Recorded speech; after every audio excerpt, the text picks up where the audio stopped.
Hello दोस्तों, good morning, नमस्ते।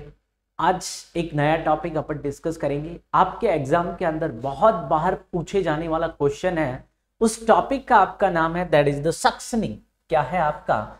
Suctioning के बारे में अपन डिस्कस करेंगे। सक्शनिंग से बहुत सारे क्वेश्चंस आपसे पूछे जाते हैं। क्या आता है आपका? सक्शनिंग। सक्शनिंग के बारे में अगर अपन बात करें तो सक्शनिंग का मतलब क्या होता है? आपके जो रेस्पिरेटरी जो ट्रैक्ट है, उस रेस्पिरेटरी ट्रैक्ट से क्या करना, जो भी म्यूकस है, जो भी सिक्रेशंस है, जो भी सलाइवाज है, उसको क्या करना है? बाहर निकालना है, या एस्पायरेशन अपन उसको बोल सकते हैं। तो इसका मतलब होता है आपका the mechanical aspiration of pulmonary secretions from patient with an artificial airway in place. अब अगर अपन बात करें कि मेरे रेस्पिरेटरी ट्रैक्ट में जो भी सिक्रेशंस है उनको क्या करना है? आपका बाहर निकालना।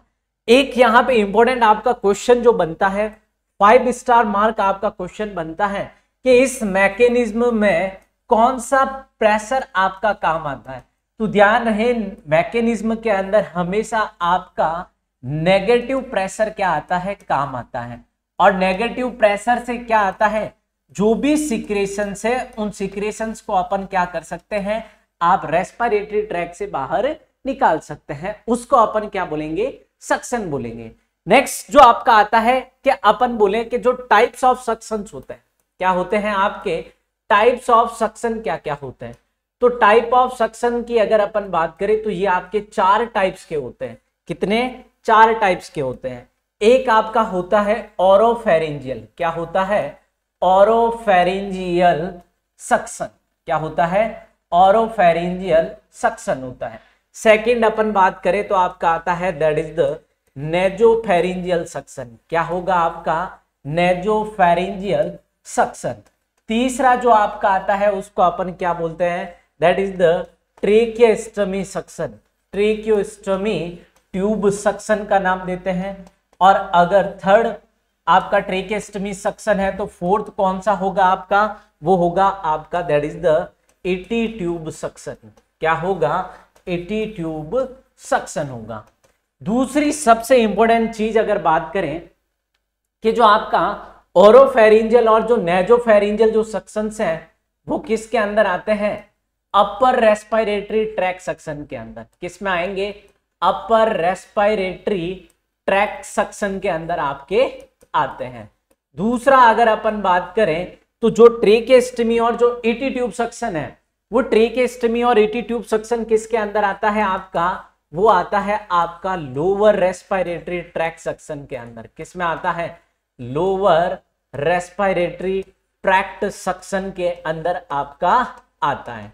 तो 4 तो क्वेश्चन आपके यहां से बन गए। नेक्स्ट सबसे इंपॉर्टेंट क्वेश्चन आपसे पूछा जाता है कि जो इनके लिए टाइम होता है आपका, फर्स्ट जो ओरोफेरिंजियल जो है, उस ओरोफेरिंजियल सक्शनिंग का टाइम क्या होता है? तो ओरोफेरिंजियल सक्शन का टाइम आपका होता है लेस देन 10 सेकेंड। कितना होगा? लेस देन 10 सेकेंड होगा। सेकेंड जो चीज आपकी आती है नेजोफेरिंजियल के लिए क्या टाइम रहता है? तो नेजोफेरिंजियल का जो टाइम ड्यूरेशन आपका रहता है, वो नेजोफेरिंजियल सक्शन का टाइम ड्यूरेशन भी क्या होगा आपका? वो भी होगा आपका 10 सेकेंड। कितना होगा? 10 सेकेंड। आपसे पूछ ले ट्रेकियोस्टमी ट्यूब के बारे में। किसके बारे में? ट्रेकियोस्टमी ट्यूब के बारे में पूछे तो ट्रेकियोस्टमी ट्यूब सक्शन का भी टाइम ड्यूरेशन आपका कितना होता है? वो होता है आपका लेस देन 10 सेकेंड होता है। सबसे मोस्ट इंपोर्टेंट जो क्वेश्चन आपका बनता है, या तो वो ट्रेकियोस्टमी का पूछा जाता है या आपसे पूछा जाता है एटी ट्यूब सक्शन का टाइम पूछा जाता है। क्या पूछा जाता है? एटी ट्यूब सक्शन का टाइम। और एटी ट्यूब सक्शन का टाइम आपका कितना रहता है? 10 से लेके 15 सेकंड का क्या रहता है आपका टाइम रहता है। इसको अपन क्या बोलते हैं, that is the timing of suction. 4 question, 1 2 3 4 question, ये 4 क्वेश्चन नाम। और एक सबसे इंपॉर्टेंट चीज ध्यान रखें, जो मोस्ट कॉमन टाइप का सक्शन है, वो मोस्ट कॉमन टाइप का सक्शन आपका कौन सा होगा, वो होगा आपका ओरोफेरिंजियल सक्शन होगा। नेक्स्ट अपन बात करें तो आपसे पूछा जाता है कि जब मैं माउथ का सक्शन अगर करता हूं या नोज से अगर मैं सक्शन करता हूं तो यहां पे मैं हमेशा क्या करता हूं, यूज करता हूं क्लीन, जो आपके कैथेटर जो होते हैं वो क्लीन कैथेटर को क्या करते हैं, यूज करते हैं। यही अगर अपन बात करें टीटी ट्यूब या फिर ईटी ट्यूब सक्शन अगर अपन कर रहे हैं तो यहां पे अपन यूज करते हैं किसको, जो आपके स्टेराइल कैथेटर जो होते हैं उन स्टेराइल कैथेटर को अपन क्या करते हैं, यूज करते हैं। 2 क्वेश्चन यहां से, क्लीन कैथेटर और स्टेराइल कैथेटर।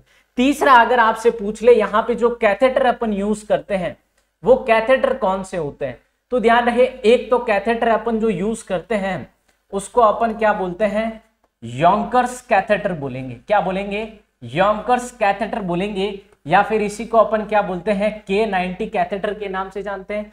दूसरा जो अपन यूज करते हैं उसको अपन क्या बोलेंगे, रॉमसन्स कैथेटर बोलेंगे। क्या बोलेंगे, रॉमसन्स कैथेटर अपन बोलेंगे। इन दोनों की इमेज मैं आपके सामने पुटअप कर देता हूं कि इनकी इमेज क्या होगी। दोनों की इमेज आपके सामने है कि अगर आपसे पूछ ले योंकन कैथेटर कौन सा होता है और रॉमसन कैथेटर कौन सा होता है, तो ये तो है आपका दैट इज द रॉमसन कैथेटर। और जो दूसरा अपन बात करें तो ये आपका क्या आता है, दैट इज द K19, क्या बोलेंगे इसको, K19 सक्शन, या फिर उसको बोलेंगे योंकर सक्शन।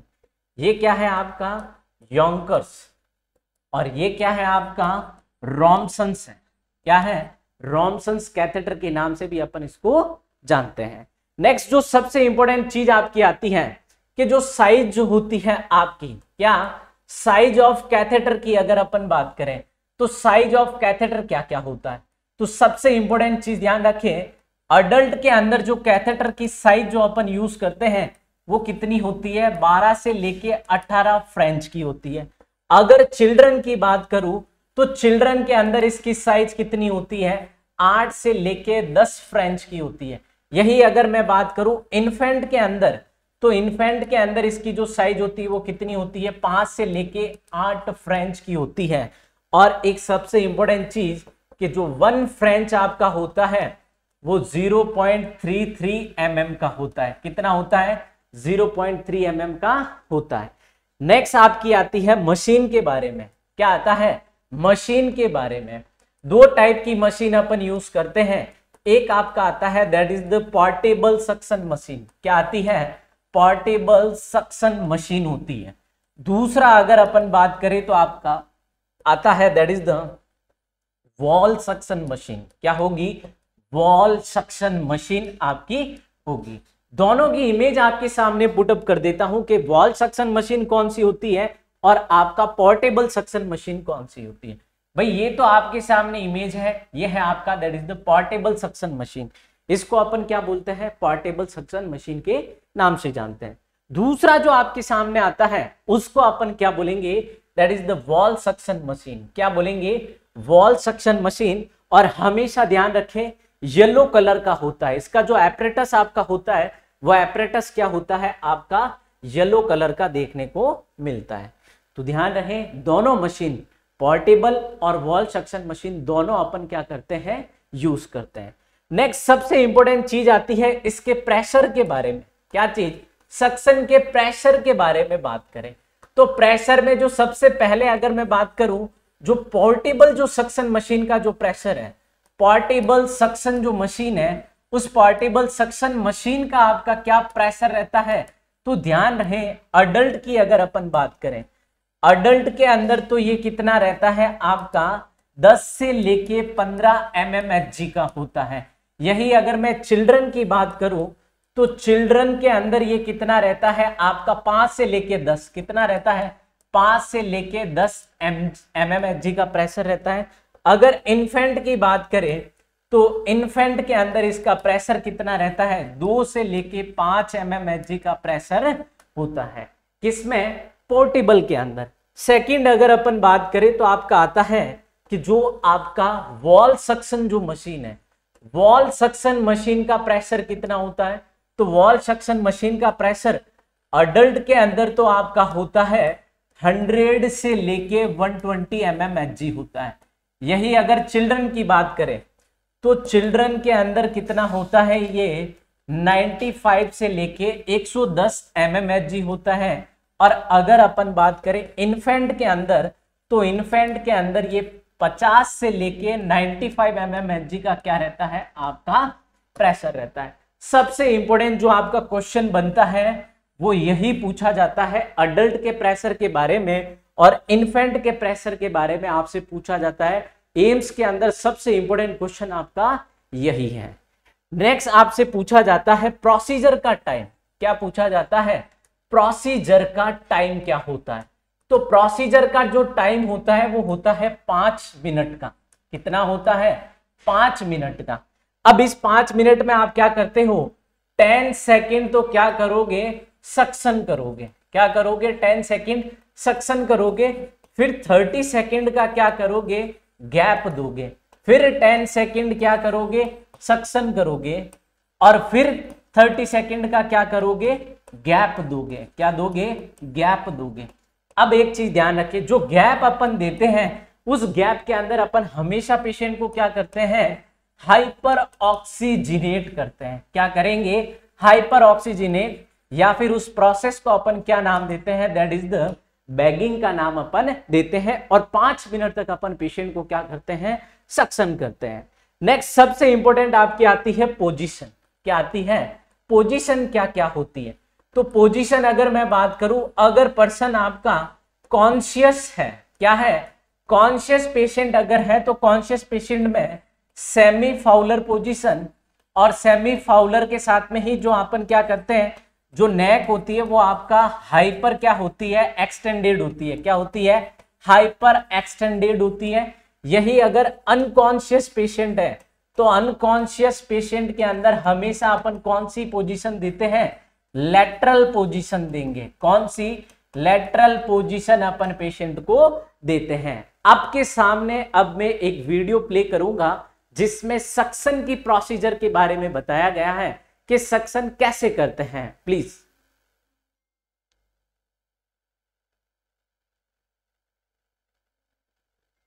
यह है सक्शन का प्रोसीजर के सक्शन कैसे करते हैं। एक बार इसको ध्यान से देखें। पेशेंट है आपका, पेशेंट को मैंने सेमी फाउलर पोजीशन दे रखी है और जो नेक है वो क्या हो रखा है? हाइपर एक्सटेंडेड है। बिकॉज ट्रे क्या रहेगा? स्ट्रेट रहेगा, तो कैथेटर इंसर्ट करने में क्या रहेगा? आपको इजी रहेगा। नेक्स्ट देखते जाएं। यह है आपकी रेस्पिरेटरी ट्रैक्ट, अपर और लोअर रेस्पिरेटरी ट्रैक्ट। अपर में nasal cavity, larynx, oral cavity, pharynx, और आपके लोअर के अंदर क्या आ रहा है? जो ब्रोंकस वगैरह है उसमें। इस रेस्पिरेटरी ट्रैक्ट में अगर कोई भी आपका सिक्रेशन अगर जमा हो जाए, म्यूकस अगर जमा हो जाए, उसको रिमूव करने के लिए अपन क्या करते हैं? पेशेंट को सक्शन करते हैं। अगर पेशेंट आपका अनेबल हो कफिंग के द्वारा उसको कफ को बाहर निकालने के लिए, तब अपने को मैकेनिकल सक्शन की नीड रहती है ताकि पेशेंट का एयरवे क्या हो जाए? आपका क्लीन हो जाए। नेक्स्ट देखें प्रोसीजर के बारे में कि प्रोसीजर किस तरीके से हो रहा है। तो अपन इंटीरियर स्ट्रक्चर की बात करें तो जो आपके राइट और जो लेफ्ट, पहले तो मैंने कैथेटर इंसर्ट किया है नोज से। क्या से? नोज से मैंने कैथेटर इंसर्ट किया है। मैं इसको ओरल कैविटी से भी इंसर्ट कर सकता हूं। अगर ट्रेकेस्टमी ट्यूब है तो ट्रेकेस्टमी ट्यूब से कर सकता हूं, और ईटी ट्यूब अगर लगा हुआ है तो ईटी ट्यूब से भी मैं पेशेंट को सक्शन कैथेटर इंसर्ट कर सकता हूं। नेक्स्ट देखें नोज में क्या कर रहा है। अब आपका जो भी नर्सिंग ऑफिसर है वो कैथेटर इंसर्ट कर रहा है और सक्शन करेंगे। देखें कैथेटर कैसे इंसर्ट करते हैं। हमेशा ध्यान रखें कैथेटर इंसर्ट करते समय आपको सक्शन नहीं करना है या प्रेशर क्रिएट नहीं करना है। अगर प्रेशर क्रिएट करोगे तो रप्चर होने के चांसेस हैं, ब्लीडिंग हो सकती है। तो आपको ये आपके लेफ्ट ब्रोंकस और राइट ब्रोंकस, इनके अंदर ये आप देख सकते हो क्या भरा हुआ है? आपका म्यूकस है। क्या है? म्यूकस है। इस म्यूकस को आपको बाहर निकालना है। तो मैंने कैथेटर इंसर्ट किया और कैथेटर इंसर्ट करूंगा। इंसर्ट करने के बाद में जब मैं कैथेटर को बाहर वापस निकालूंगा तब मैं क्या करूंगा? प्रेशर क्रिएट करूंगा। अभी प्रेशर नहीं है, अब प्रेशर क्रिएट करने जा रहे हैं। तो प्रेशर जब मैं क्रिएट करूंगा तो इसके अंदर क्या होगा? जो म्यूकस है वो म्यूकस क्या करेगा, ये आपके इस कैथेटर के अंदर आ जाएगा। अभी आप देखें इसको, ये म्यूकस कहां आ गया, कैथेटर के अंदर आ गया। सेम अब राइट ब्रोंकस से मेरे को म्यूकस को बाहर निकालना है, तो राइट ब्रोंकस से मैं वापस प्रेशर क्रिएट करूंगा और क्या आ जाएगा, आपका जो सिक्रेशन है वो बाहर आ जाएगा। और हमेशा ध्यान रखें, जब भी आपको कैथेटर रिमूव करना है तो हमेशा कैथेटर आपको रोटेटिंग मोशन में बाहर निकालना है। किसके अंदर, रोटेटिंग मोशन में आपको बाहर निकालना है। तो ये तो था आपका अबाउट द सक्शन के बारे में। और लास्ट जो 2 क्वेश्चन आपसे पूछे जाते हैं सक्शन के कॉम्प्लिकेशन के बारे में। लास्ट जो आपसे पूछा जाता है सक्शन के कॉम्प्लिकेशन के बारे में, तो ध्यान रहे एक सबसे इंपॉर्टेंट चीज, जब भी आप सक्शन करो, before and after, before and after, always before and after doing suction, क्या बोलेंगे, doing suction, before and after suction, suction procedure